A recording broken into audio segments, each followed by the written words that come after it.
हम लोग को जानकारी में आ गई कि आज का सत्संग जो हो रहा है ये गृह प्रवेश के उपलक्ष्य में सत्संग हो रहा है। तो संसार में बहुत ऐसे आदमी हैं जिस पर विश्वास है, उनके द्वारा कोई कार्य प्रारंभ करते हैं, लेकिन हमारे गुरु गोविंद सिंह को सत्संग के प्रति, गुरु के प्रति इसको विश्वास है, इसलिए सत्संग के माध्यम से गृह प्रवेश कर रहे हैं। हम बहुत दिन हो गया ये धैर्यानंद स्वामी के गांव गए थे और पूष महीना का दिन था, ठंडी का मौसम था। तो इतने समय में वहां एक बाबा आ गए, उसका नाम था विष्णुकांत झा, गुरु माँ के शिष्य थे। एक मुन्ना सिंह आके उनको प्रणाम किया और कहने लगे कि हजूर, हमारा एक बच्चा एक बच्ची है, हमें मुंडन करावे तो होता है कि नहीं? जिन्हें बोल दिया कि हाँ हो जाएगा। और सवेरे गए हम लोग वहां उनके घर, तो स्तुति प्रार्थना किए, ग्रंथ पाठ हो गया, शायद हमको बोलने के दिया, हम बोले, और माँ बहन लोग आंगन में मंगल गीत गा रहे हैं। जब बाबा के पास माइक गया तो वंदना करके कहते हैं, है जी, ये पुष महीना में कोई शुभ कर्म होता है?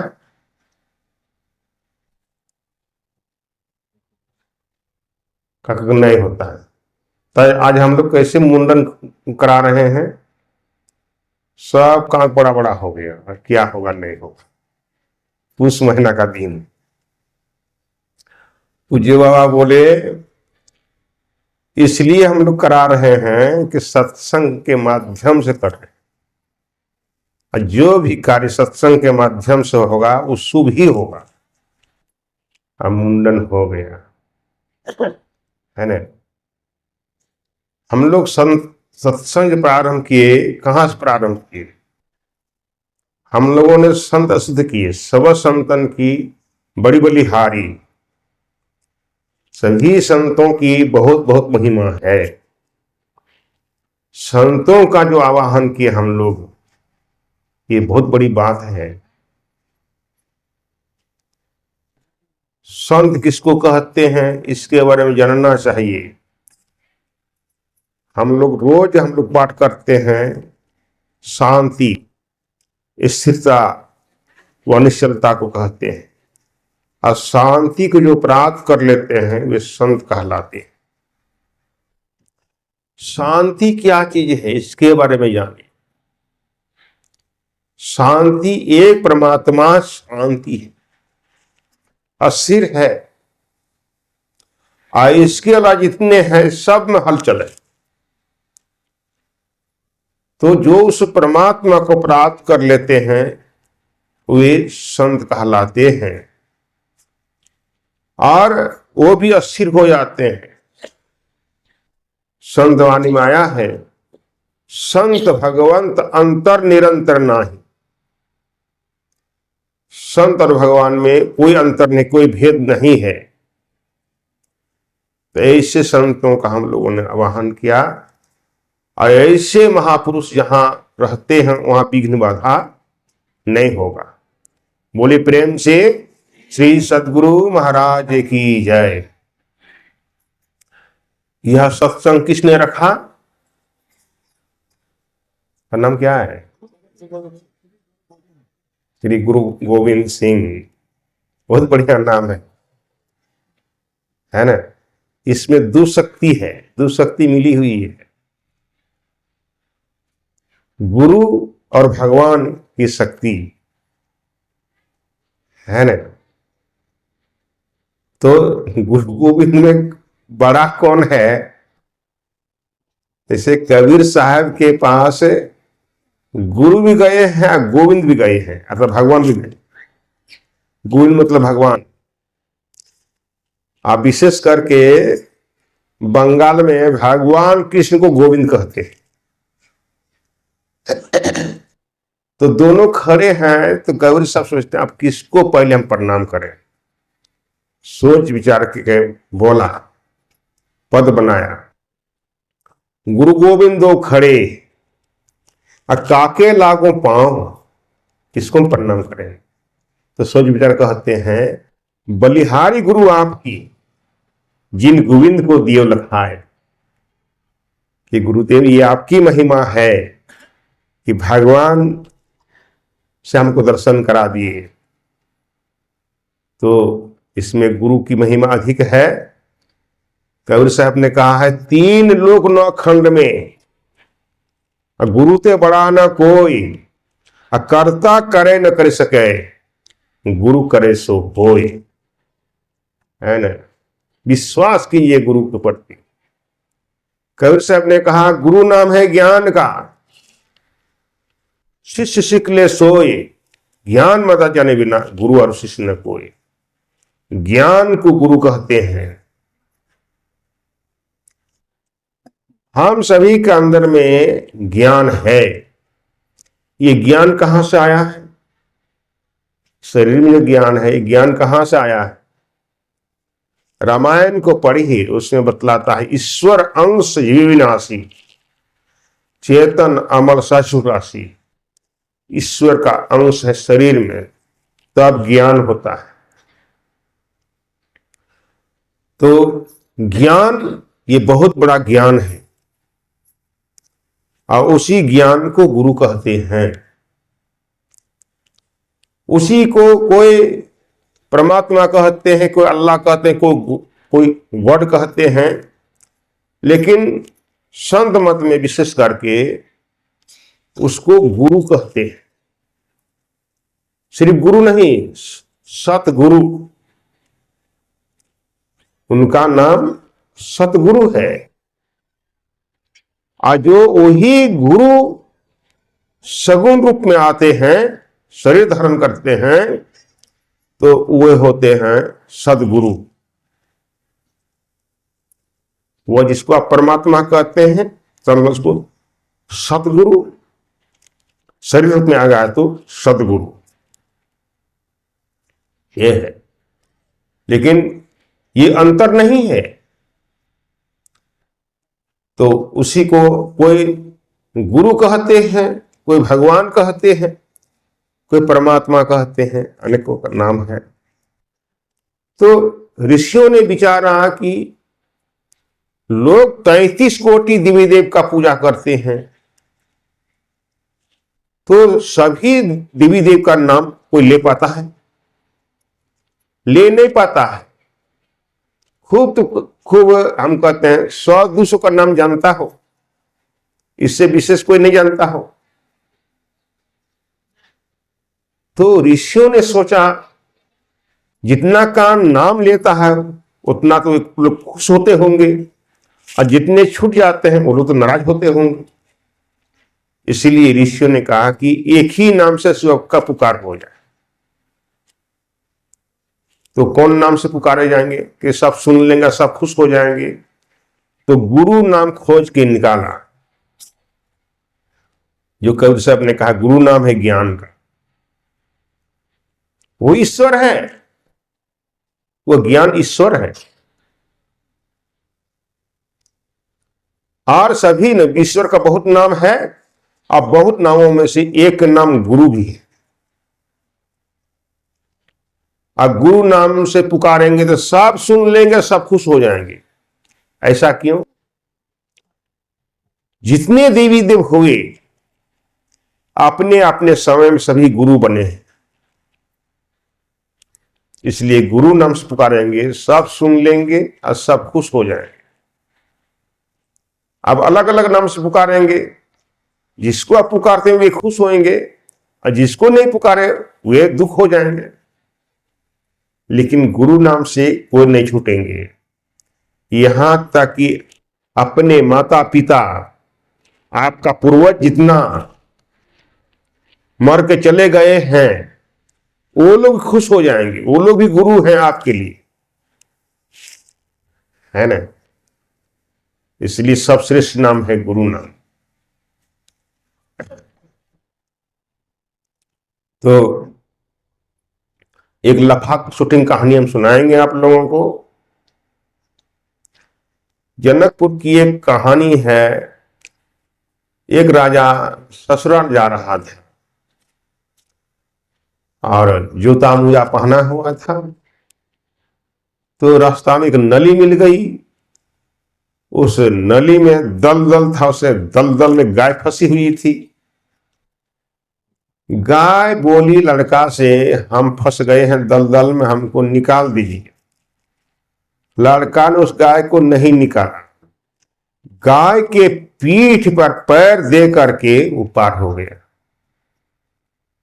गाय को बहुत दुख हुई, कहा कि तुमको कहा हमको निकाल दो तो नहीं निकाला, उल्टे हमारा पीठ में पैर देकर तुम पार हो गया। जाओ तुमको मैं श्राप देती हूं, तुम ससुराल जा रहे हो, अपना पत्नी का मुख देखते ही तुम गधा बन जाओ। जैसे गया ससुराल, अंगना जो पड़ोस किया ना, उधर से पत्नी निकली, जैसे दर्शन हुआ गधा बन गए। रोने लगा लोग, क्या हो गया, देखिए हमारा पति गधा बन गया। उनकी मां भी रोने लगी, हमारा दामाद गधा बन गया। रोने पीटने लगे तो सब अगल बगल के लोग आए, क्यों रोते हैं, क्या हो गया, देखिए ना फलना दुल्हा गधा बन गए। प्रचार हुआ समूचा गांव में, फलना दुल्हा गधा बन गया, फलना का दामाद गधा बन गया। सब लोग दौड़ के आए देखने के लिए। और गधा बन गया तो क्या करेगा, बन गया। तो कहा कि फिर से मनुष्य बनेगा कि नहीं। तो बड़े बड़े ज्ञानियों से, ऋषि मुनियों से पूछा गया, ये मनुष्य गधा बन गया, फिर से मनुष्य बनेगा कि नहीं बनेगा। तो ज्ञानियों ने कहा, कोई पतिव्रता स्त्री इसको गंगाजल छिड़क दे तो ये मनुष्य हो जाएगा। तो पतिव्रता स्त्री कहां में है। तो इससे बातचीत करते करते पता लगा कि अयोध्या में राजा दशरथ की रानी पतिव्रता है। तो कहा कि हम लोग कहने से आएंगे कि नहीं आएंगे। लोगों ने कहा, राजा जनक के प्रजा हैं आप लोग, और राजा जनक के पास जाकर के रोइए धोइए, उनको कहिए कि राजा की बात राजा सुनेंगे, इसलिए आप अयोध्या खबर कीजिए। राजा से कहिए कि अपना रानी को यहां भेज दें, एक गंगा जल छिड़क देंगे तो मनुष्य हो जाएंगे। राजा ने खबर किया राजा दशरथ को, ये लड़का गधा बन गया है कि आप अपना रानी को भेज दें, आपकी रानी पतिव्रता है, गंगा जल छिड़क देंगे तो ये मनुष्य हो जाए। राजा दशरथ ने आदेश किया कि जाओ गंगा जल छिड़क दो। रानी जो है बढ़िया बढ़िया कपड़ा निकाली, गहना जेवर आप पहनने लगी। पहन रहे थे तब तक मेहतरनी आ गई। मेहतरनी पूछती है, रानी साहब कहाँ जाने के लिए तैयारी हो रही है। तो बताइए कि मैं जाऊंगी मिथिला देश, जनकपुर, वहां का लड़का गधा बन गया है, उसको गंगाजल छिड़क देंगे तो मनुष्य हो जाए। तो मेहतरनी कहती है, रानी मां आप गंगाजल उसको छिड़क देंगे, मनुष्य हो जाएंगे, तो आप पूजनीय हो जाएंगे, आपका इस संसार में जय जय कर हो जाएगा, है ना। बहुत खुशी की बात है। फिर कहती है रानी मां, अगर आप छिड़क देंगे अगर मनुष्य अगर नहीं बनाता, कितनी बड़ी उदाहरण होगी आपकी। मेहतर कहती है, इसलिए रानी मां आप नहीं जाइए, तो कपड़ा बा गहना जब हमको दीजिए, हम पहन के हम मैं चली जाऊंगी या मैं छिड़क दूंगी, बने अथवा नहीं बने, है ना। बाद में पता चलेगा कि वो रानी नहीं थी, मेहतरनी थी, इसलिए मनुष्य नहीं बना। रानी के माने बात जच गई, है ना। तो उसको दे दिया और पहन के डोली में बैठा के उसको ले गया और गंगा जल छिड़क दिया तो हो गया मनुष्य, जयकार हो गया। बहुत दिनों के बाद पता लगा कि वो राजा दशरथ की रानी नहीं थी, उस राजघराने में काम करने वाली मेहतरनी थी। इसलिए राजा जनक ने सीता के स्वयंवर में अयोध्या निमंत्रण नहीं भेजा कि वहां सब धर्मात्मा है, सब शक्तिमान है, और अपना बेटा को नहीं भेज करके किसी नीच जाति को भेज दे, हमारा बेटी नीच को चली जाए, इसलिए निमंत्रण नहीं भेजा। तो राजा जनक जो है विश्वामित्र मुनि के पास निमंत्रण भेजा।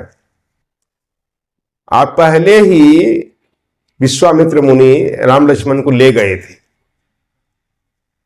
तो विश्वामित्र मुनि कहते हैं दोनों भाई से, चलिए जनकपुर, सीता की स्वयंवर होने वाली है, स्वयंवर को देखना है।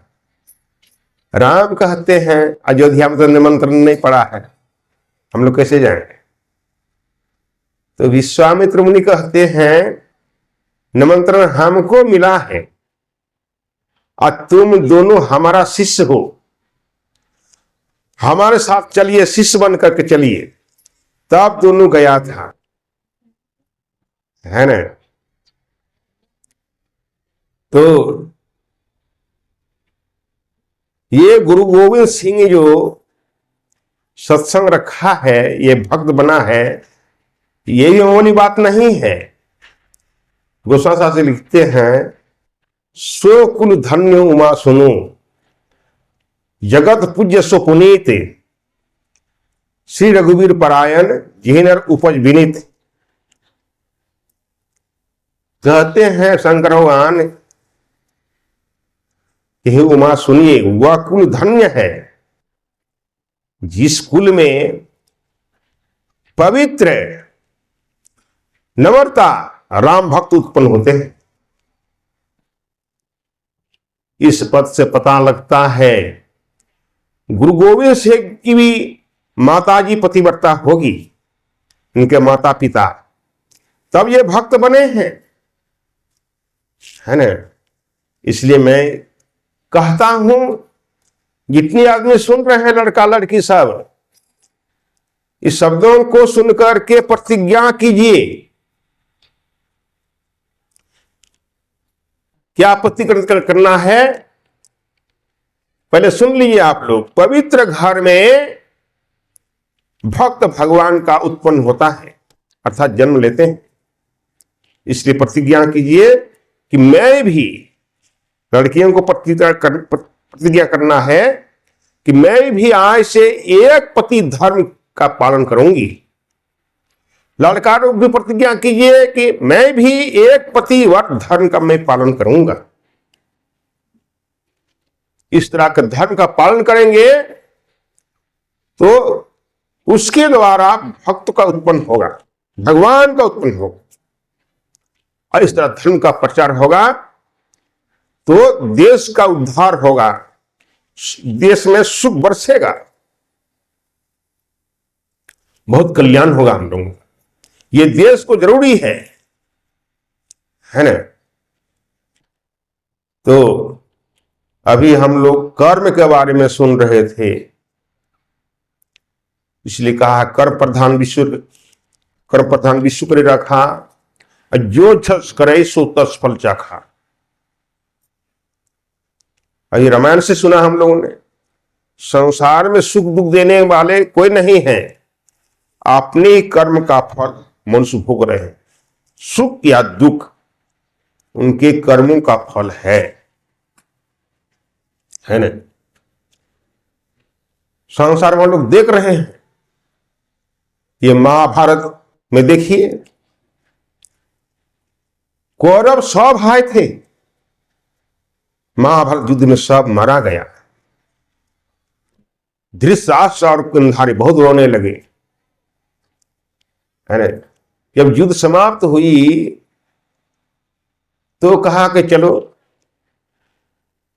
युधिष्ठिर ने कहा कि बड़का पप्पा से, अम्मा से भेंट करेंगे, बड़ी मां से। जब वहां गया भेंट करने के लिए तो युधिष्ठिर ने प्रणाम किया, उसको आशीर्वाद दिया। और जब भीम जो जा रहे थे, भगवान कृष्ण ने रोक दिया इशारा से, और लोहा का भीम बनाया गया था। दुर्योधन उस पर रोज गदा प्रहार करते थे। तो भगवान कृष्ण ने इशारा किया, इसको आगे करा। जो लोहा वाला भीम जो वहां गया, अब पीछे से कहा कि प्रणाम ताओ श्री। इतना जो जैसे पकड़ा ना, अब पकड़ लिया तो दाबा तो लोहा को चूर चूर कर दिया। उसको क्रोध था कि यही हमारा 100 लड़का को मारा है, इसको कभी क्षमा में नहीं करूंगा, है ना। अब भगवान कृष्ण को कहा, तुम्हारे चलते हमारा स्वपुत्र मरा गया। भगवान को दोष देने लगा। भगवान कहते, हमरे चलते आपका स्वपुत्र मरा गया। हाँ हाँ, तुम्हारे चलते। भगवान कहते हैं, आप जो जन्मांध हुए हैं, ये किसके चलते? ऋषभ ने कहा, हमको 100 जन्मों का याद है, हम कोई पाप नहीं किए। कहा उससे और आगे देखिए। दिव्य दृष्टि दी गई उनको, और देखने लगे। बहुत जन्मों से राजा बनते आ रहे थे। एक जन्म में राजा थे, वो बीमारी हो गई। वैद्य उसको दवा देते ता ठीक नहीं होते थे। तो कैसे दवाई देते हो जी, कहाँ हम ठीक हो रहे हैं? तो कहा कि राजन, उसमें एक जड़न चाहिए, वो नहीं मिल रहा है। क्या नहीं मिल रहा? कि हंस का मांस चाहिए। तो खोजो। तो एक सिपाही एक हंसनी को देखा था, वहां खोता में रहते, वहां अंडा दिया था वो। तो जगह हाँ अंडा, एक तो बच्चा हो गया था। वो बच्चा को उठा के लाया और उसको मार करके उसका मांस दवा मिला के उसको खिलाया। ऐसे करते करते रोज एक एक बच्चा को लाता था। बच्चा निकल जाता था, उसको लेते आता था। 100 बच्चा खा गया दवा के साथ। उसी जन्म का उसी पाप को ये पीछा किया, आज इसका 100 पुत्र मरा गया है। और उसके पहले एक कछुआ क्या किया था, आंख को सी दिया, उसको अंधा बना दिया। वही पाप पीछा किया इसको, इस जन्म में अंधे जन्म लिया है। कर्म किसी को नहीं छोड़ते हैं। जैसा कर्म करेंगे वैसा फल मिलेगा आपको। इसलिए कहते हैं बुरा कर्म नहीं कीजिए, है ना। इस क्षेत्र में कर्मा धर्मा का पर्व खूब होता है ना। हम एक साल साहबगंज जिला में बरहेट बाजार रोड के बीच में मंच बनाया। तो सवेरे सत्संग जो कर रहे थे, थोड़ा दूर में देखते हैं लड़की लोग बीच में थोड़ा सा जगह निप लिया, डलिया धर दिया और घूमने लगा, ताली बजाने लगा, कमर हिलाने लगा। तो हाँ, पूछने के लोग क्या कर रही है? तो लोग कहने लगा, लोग कर्मा कर रही है। तो कर्मा इस तरह होता है? हाँ बस इसी तरह होता है। हमने कहा नहीं, कर्मा इस तरह नहीं होता। गुरु महाराज ने हम लोगों को सिखाया है कैसे कर्म करना चाहिए। कर्मा अर्थात कर्म, दो तरह कर्म होता है। गुरु माँ ने हमको सिखाया झूठ, चोरी, नशा, हिंसा, बेविचार को नहीं करना चाहिए। इन कर्मों करने से जीवात्मा को दुख होता है ना। इसलिए झूठ नहीं बोलिए, चोरी नहीं कीजिए, नशा का सेवन नहीं कीजिए, किसी जीवों को जान से नहीं मारिए। बिना मारे मांस मछली नहीं मिलेगा, इसलिए मांस मछली का भोजन नहीं कीजिए, है ना। और बेविचार नहीं कीजिए। बेविचार उसको कहते हैं अपना नारी के लिए अपना पति से छिपकर दूसरे पुरुष से प्रेम नहीं करना चाहिए, गलत संबंध नहीं करना चाहिए। आप पुरुष के लिए है अपना पत्नी से छिपकर दूसरे नारी से प्रेम नहीं करना चाहिए, गलत संबंध नहीं करना चाहिए, इसको बेविचार कहते हैं। और ऐसा करने से बहुत बड़ा पाप हो जाता है और जीवात्मा को बहुत दुख मिलता है। कितना दुख मिलता है, रामायण में लिखा है, जो इस तरह पाप करते हैं तो परलोक में उसको 100 कल्प तक तेज अग्नि से उसको जलाया जाता है। और एक कल्प का हिसाब हम सुनाते हैं आप लोग। इसमें 4 युग है, सतयुग, त्रेतायुग,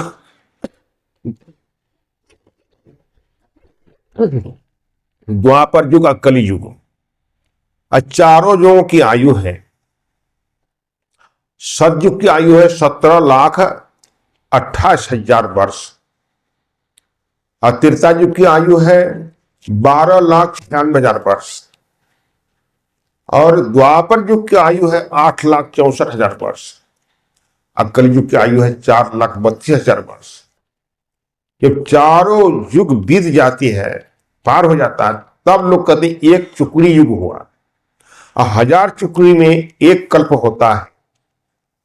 और जो इस तरह पाप करते हैं उसको 100 कल्प तक तेज अग्नि उसको जलाया जाता है। इसलिए गुरु महाराज कह गए हैं ये महाभयंकर पाप है, ऐसा पाप भूल से भी नहीं करना चाहिए। और विधि कर्म, ये तो पाप कर्म के बारे में हम लोग सुन रहे हैं। विधि कर्म क्या है? एक ईश्वर पर अचल विश्वास, उन पर पूरा भरोसा कीजिए। गुरु जिस पर विश्वास कराया आपको उस पर विश्वास कीजिए, इन्हीं भगवान के द्वारा हमारा कल्याण होगा। युग भी आता है फिर भी विश्वास कीजिए, भरोसा कीजिए, इन्हीं भगवान के द्वारा हमारा कल्याण होगा। वो परमात्मा कहां प्राप्त होंगे? अपने शरीर के अंदर में, इसका विश्वास कीजिए। और सदगुरु की निष्कपट सेवा और रोज सत्संग कीजिए सुबह शाम। गुरु जो युक्ति बताए हैं, युक्ति के अनुसार तीनों टाइम ध्यान कीजिए। 3-4 बजे भोर में, फिर दिन में स्नान के बाद तुरंत ध्यान कीजिए, फिर सायंकाल में फिर ध्यान कीजिए। इससे क्या होता है? जीवात्मा को परम सुख मिलता है। ये है कर्म। कर्म धर्म के बारे में हम लोगों ने सुना। महाभारत में प्रसंग है शिव पार्वती का। शिव पार्वती कहती है शंकर भगवान से, भगवान परमात्मा ये संसार को सृष्टि किया तो सबको एक समान क्यों नहीं रखा? शंकर भगवान कहते हैं, पार्वती इसमें परमात्मा कोई गलती नहीं, कोई त्रुटि नहीं है। मानव जैसा कर्म किए वैसा फल भोग रहे। फिर भी पार्वती कहती है, भगवान एक एक को मैं देखती हूं, दिन भर काम करते हुए भी न उसका पेट भरता है, न शरीर में बढ़िया कपड़ा है, न बढ़िया मकान है। और एक एक को मैं देखती हूं काम करते हैं तो उसकी संपत्ति होती है, बढ़िया बढ़िया भोजन करते हैं, बढ़िया वस्त्र पहनते हैं, है ना। ऐसा क्यों हुआ? शंकर भगवान कहते हैं, पार्वती जो पहले जन्म में जो झूठ बोलता था, भिखारी को भीख नहीं देता था, अतिथि को भोजन नहीं कराते थे, सोने की जगह नहीं देते थे, कोई यज्ञ के लिए चंदा करने आते थे, उसमें चंदा नहीं देते थे। शंकर भगवान कहते हैं पार्वती, ऐसे आदमी दूसरे जन्म में दिन भर काम करते हुए भी उसका पेट नहीं भरता है, शरीर में बढ़िया वस्त्र नहीं है, बढ़िया मकान नहीं है रहने के लिए। और जो पहले जन्म में जो सत बोलता था, भिखारी को भीख देता था और किसी को भोजन कराते थे, सोने की जगह देते थे, कोई यज्ञ के लिए चंदा करने आते थे उसमें चंदा देते थे। शंकर भगवान कहते हैं पार्वती, ऐसे आदमी दूसरे जन्म में कमाते हैं तो उसकी संपत्ति होती है और वे सुखी संपन्न रहते हैं, बढ़िया भोजन करते हैं, बढ़िया वस्त्र पहनते हैं, बढ़िया मकान है, बढ़िया मकान में रहते हैं, सुख से जीवन व्यतीत हो रहा है। फिर कहती है भगवान, एक एक को मैं देखती हूं, कितनों प्रयास करने पर भी उसको भोजन नहीं मिलता है, शरीर वस्त्र बढ़िया वस्त्र नहीं है, रहने के मकान नहीं हो। और एक एक को मैं देखता हूं बिना कमाई उनको अपार संपत्ति है, तो ऐसा क्यों हुआ? शंकर भगवान कहते हैं पार्वती, जो पहले जन्म में जो झूठ बोलता था और भिखारी को भीख नहीं दिया और दीदी को भोजन नहीं कराया, सोने की जगह नहीं दिया, कोई यज्ञ चंदा करने आते थे चंदा नहीं देते थे, उल्टा सा बोल के भगा देते थे, है ना? तो कहते ऐसे आदमी तो कुछ दान नहीं किया है, ऐसे दूसरे जन्म में कितनों प्रयास करने पर भी उसको बढ़िया से भोजन नहीं मिलता, बढ़िया वस्त्र नहीं है, मकान नहीं। और जो पहले जन्म में जो सत्य बोलता था, भिखारी को भीख देता था, अतिथि को भोजन कराते थे, सोने की जगह देते थे, कहीं यज्ञ होता था चंदा करने नहीं आते थे, मांगने नहीं आते थे, तो अपने से वहां जाकर कहते थे इस यज्ञ में मैं 15,000 रुपया दूंगा, अब 5 कुंटल चावल, 2 कुंटल दाल और 6 पैकेट आलू। शंकर कहते पार्वती, जो बिना मांगे जो दिया जग में, ऐसे ही आदमी दूसरे जन्म में बिना कमाए उनके पास अपार संपत्ति है। फिर प्रश्न करती है भगवान, एक एक को मैं देखती हूं, गरीब है लेकिन गरीब होते हुए भी वे अमीरी को तरह खाता है, अमीर को तरह पहनता है, अमीर की तरह रहता है। और एक एक को मैं देखती हूं धनवान है, संपत्ति है, लेकिन वे गरीबों की तरह खाता है और गरीबों की तरह पहनता है और गरीबों की तरह रहता है, ऐसा क्यों? शंकर कहते हैं पार्वती, जो पहले जन्म में जो गरीब थे लेकिन थे उदार दिल के, कोई भिखारी आते थे कुछ न कुछ दे देते थे, कोई अतिथि आ जाते थे तो गरीब घर में नपा तुला बनता है, एक ही मर्तब में सबके लिए बराबर बांट दिए, अपने घर वालों के लिए भी और अतिथि के लिए भी, और उसको दे दिया खाने के लिए, लेकिन परोसा नहीं दे पाया, गरीब को कम बनता है। आज सोने के लिए जगह दिया, किसी यज्ञ के लिए कोई चंदा करने आते थे सबसे पहले चंदा दे देते, जो भी 1 रुपया 2 रुपया दे देते थे। अब मन में होता था कि और होता तो मैं और देता।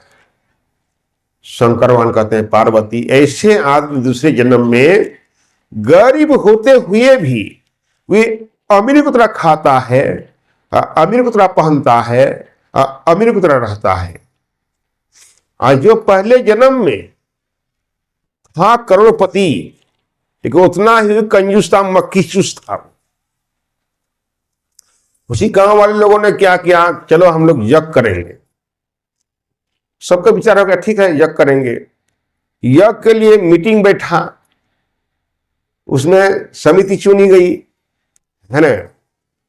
तो विचार करता है कि कितना खर्च होगा इस यज्ञ में। तो जोड़िए, खर्च लिखते लिखते जोड़ा तो कहा कि 3 लाख खर्च होगा। तो वचन दान कीजिए। वचन दान किया तो 1.5 लाख रुपया आया उन लोगों। कहा 1.5 लाख अधिक पैसा हुआ हमको। कहा तो पूर्ति कैसी होगी? कोई कहते हैं फलना वो करोड़पति है, अगर 1 लाख को दे दिया तो 50,000 जो है अगल बगल गांव से चंदा करके पूर्ति कर देंगे, बढ़िया से यज्ञ संपन्न हो जाए। कोई कहते वो देने वाला है, मक्खीचूस है। कोई कहते नहीं, मुख आदि आने से लाज यहां से वो दे सकता। तो चुन चुन के गया, भद्र आदमी सब संग है ना, वीआईपी सब। तो उनके लड़का से भेंट हुई, पूछा तुम्हारा पिताजी घर में है कि नहीं? हाँ घरे में। तो बुलाओ। तो भीतर जाकर खबर किया कि लोग आए हैं दरवाजे पर, आपको बुला रहे। आया, देखता गांव के वरिष्ठ लोग सब हैं, बैठने की कुर्सी ब्रेंच दिया। तो पूछते हैं किस लिए आना हुआ? कहा कि हम लोग आए हैं, यहाँ यज्ञ होने वाला है, मालूम है कि नहीं आपको? हाँ हाँ मालूम तो है, उसी के लिए हम लोग आए हैं।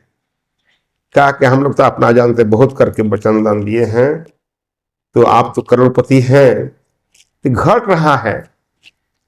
अगर इसमें आप 1 लाख रुपया देते हैं तो 50,000 इधर चंदा करके पूर्ति कर देंगे, बढ़िया से यज्ञ संपन्न हो जाए। बोलिए फलना बाबू लिखे ऐसे तकता है बड़ा बड़ा करके, कौन फेरे में हम पड़ गए है ना। बोले फलना बोले नहीं ठीक है, कुछ नहीं बोलता, हाँ या नहीं कुछ नहीं बोलता। तो चंदा करने वाला था बोलने में तेज होता है, तो उसको बोला देखिए फलना बाबू, लक्ष्मी के 4 पुत्र धर्म अग्नि नीट चोर, जेठ को माने तो ठीक है, नहीं तो तीनों मचावे शोर। बड़ा बेटा उसका धर्म है, आपकी संपत्ति धर्म खर्च हो गया, लक्ष्मी का तो 3 लड़का शांत से रहेगा। निरप कहते हैं राजा को, राजा चोर और अग्नि शांत रहेगा। और धर्म खर्च नहीं हुआ आपकी संपत्ति। आजकल हर एक गांव में ईर्षा द्वेष चलता है ना। अब कोई आदमी उधर मर गया, कोई मार दिया उसको, कहा कि फलना को फंसाओ, बढ़िया से गवाह के साथ आपको फंसा दिया, इज्जत बचने क्या कीजिएगा? हाई कोर्ट यहां से जमानत नहीं होगा, हाई कोर्ट जाना पड़ेगा, वहां रांची, लाख रुपया दे करके आप जमानत करा लेंगे, फिर केस चलेगा। हर एक तारीख में 20,000, 25,000, 30,000। तो कंजूस को पैसा इसी तरह खर्च होता है फालतू में। चोर तो खेत से चुराएगा, खमार से चुराएगा, और घर से चुराएगा। अग्नि के मौका लग जाए तो 1 दाना 1 पैसा बचा के ले जाएगा, जला खाक कर देगा। क्या फलना को सुने कि नहीं लिखे, फिर कुछ नहीं बोलता है वो। फिर उसको उपदेश किया, सुनिए फलना बाबू, दानिक प्रभु देते हैं जहां कहां से लान के। जो दान करता है ना प्रभु, इधर से लाके दे देते हैं, उसको घटते नहीं देता है, वो गरीब नहीं होता है ना। और कंजूस के प्रभु लेते हैं घर खेत और खलियान से। सुने कि नहीं? बोलिए देना है कि नहीं देना? बहुत समय हो गया आपके पास, देना सो बोलिए, नहीं देना सो बोलिए, हम लोग जाएंगे दूसरे के द्वार। बहुत मोटा श्वास का, अच्छा कुछ दे देंगे, कितना दीजिएगा? अच्छा 500 रुपया हमारा लिख लीजिए। 1 लाख से गए ख्याल से गया था, वहां बोलता है 500 रुपया ले लीजिए। क्या दे रहा है? तो करोड़पति है ना। वो लोग कहा अच्छा वही काम में तो लग जाएगा। फिर उसको कहा कि अन्न दान बहुत अच्छा दान है, गरीब लोग आएंगे, साधु लोग आएंगे, लोग को भोजन के लिए अन्न दान करते तो बहुत पुण्य होगा आपका। अच्छा आप 25 किलो चावल दे देंगे, दाल 10 किलो, आलू 1 बोरा, गैस या तो लिख लिया तो दीजिए। तब सब कुछ नाप के देना पड़ा, पैसा गिन के दिया और लेके चला गया वो लोग। तो भीतर जाके गाली बकने लगा, बेवकूफ कहे का, पूछा झट शब्द न दिया, तब तो लेके चला गया। शंकर कहते हैं पार्वती देख करके आह करते हैं, छाती पीटते हैं, आह इतना चला गया, आह इतना चला गया, भगवान इतना चला गया। शंकर कहते हैं पार्वती जो देख करके आह करते हैं तो दान का पुण्य मिलेगा उसको, लेकिन भोग नहीं कर पाएगा। जैसे राजा के सिपाहियों को सिर्फ जोगने का अधिकार है, खर्च करने का अधिकार नहीं है।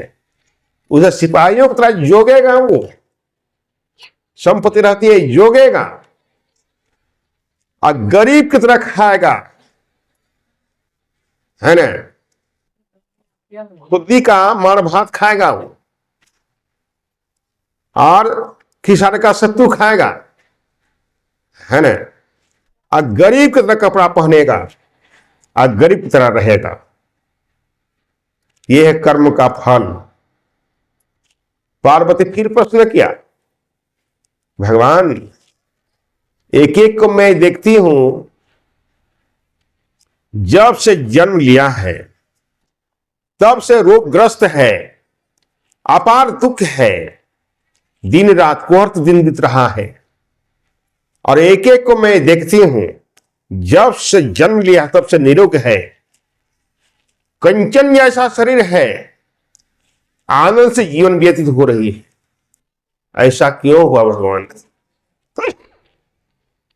शंकर भगवान कहते हैं पार्वती जो पहले जन्म जो झूठ बोलता था, खूब शराब पीता था, शिकार करने जाता था, मांस मछली के बिना एक भी दिन नहीं रहता था, है ना, तो उसको मांस भात मछली भात उसको होना चाहिए, है ना।